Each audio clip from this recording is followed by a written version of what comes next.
We're going to be talking about activity-based costing using multiple cost pools, why and how. So up until now, we have computed one predetermined overhead rate. So we take the total overhead and divide by some activity that we selected. This is called traditional, where we use one activity and one rate to assign overhead to jobs. Activity-based costing says, let's take that total and break it out into smaller pools, each of which are more homogeneous or more alike. So let's see what that might look like. So for this firm, total overhead is $160,000. So if we were going to use traditional, we would just take that $160,000 and divide it by one of the activities. We'd have to choose either moves or inspections or hours. For activity-based costing, what we're going to say is, I don't want to spread them all based on one cost driver.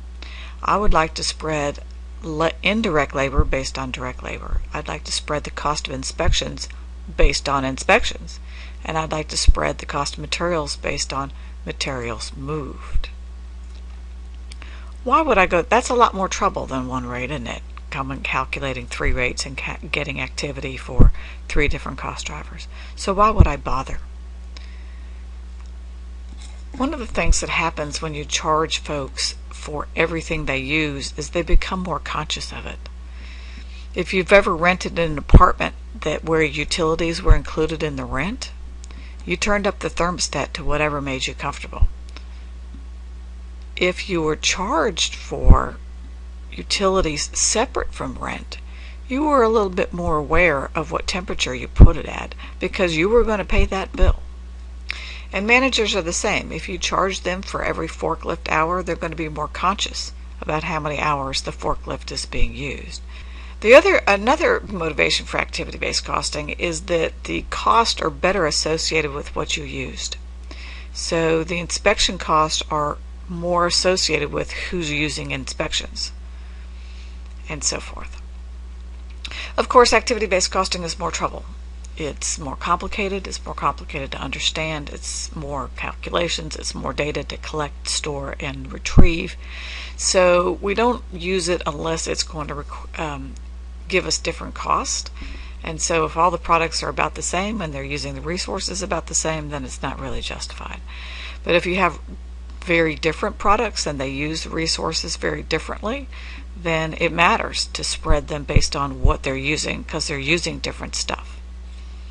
Also, if overhead is a great proportion of the total cost of the product, then typically having more detailed understanding of the elements is more helpful. So let's go back here to our overhead pool that's been separated into three homogeneous pools, or three pools that are alike instead of all thrown into one. So we want to rate for each of the pools individually. So we're going to take overhead and divide it by that activity and get a rate for material handling. And the 600,000 divided by the 200 and get a rate for inspections. And divide the 80,000 by the 800 and get a rate for indirect labor. So under traditional, we would have taken the 160 and divided by one cost driver. I just picked direct labor hours. And so if we had traditional, we would charge based on just $200 per direct labor hour. We would ignore how many inspection and moves each job had. Under activity-based costing, we would charge $40 per move. That was the 20,000 divided by the 500, and $300 per inspection. That's the 60,000 divided by the 200, and $100 for each for indirect labor based on direct labor hours. So if we had a particular job that used 5 moves, 8 inspections, and 30 direct labor hours, under traditional they would get charged $6,000. Where did that come from? Well, under traditional we just charged $200 for each direct labor hour, so we would charge $200 for those 30. So 200 times 30 is $6,000, and that would be it. Under activity-based costing, we would charge them for the 5 moves at $40 a move, for the 8 inspections at $300 an inspection, and then for the direct labor hours they use, we would charge them $100.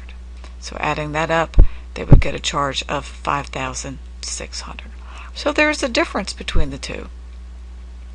Of course, we're spreading the 160 across all the jobs, so some jobs will get more and some jobs will get less, depends on their proportion of the various activities. But the 160 is still what's being spread to the jobs.